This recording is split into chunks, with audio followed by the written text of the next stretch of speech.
Good morning all of you. हमारे YouTube channel पे आपका स्वागत है। आज अपन बात करेंगे मुख्य रूप से भौगोलिक तथ्यों के बारे में।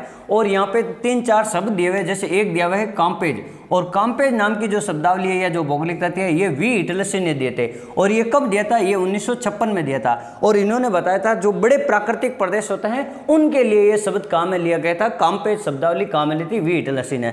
एक शब्द दिया हुआ पेज संकल्पना, और पेज संकल्पना किसने दी थी? ब्लांस ने। सीधा सीधा मिलान चिन्ह आता है कि पेज किसने दिया था, लेबेंसराम किसने दिया था, तो पेज संकल्पना दिए थे ब्लांस ने। और ये होता क्या? यानी पर्यावरणीय तत्वों पर आधारित लघु प्रदेश होते हैं। देखो ये तो होते हैं बड़े प्रदेश होते हैं, और ये होते हैं आपके लघु प्रदेश। तो लघु प्रदेश की संकल्पना दी थी पेज में ब्लांस ने, और बड़े प्रदेश है काम्पेज वो दी थी आपके वी इटलसी 1956 में।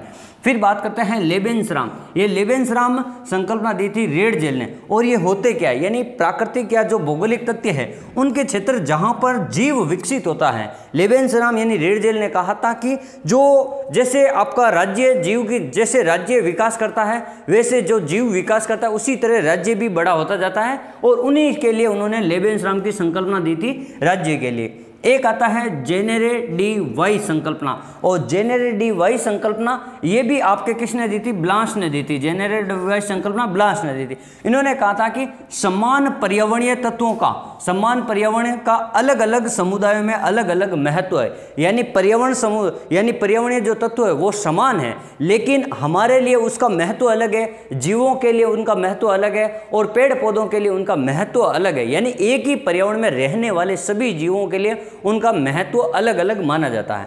एक होता है इक्यूमेन, या कहीं आपको मिलेगा एक्यूमेन शब्दावली।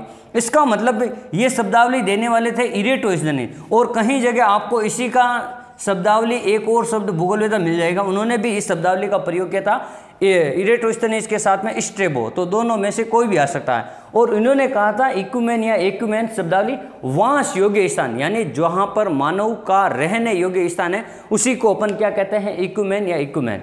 आप अपनी पढ़ाई को निरंतर जारी रखें, हंसते रहे, मुस्कुराते रहे। धन्यवाद।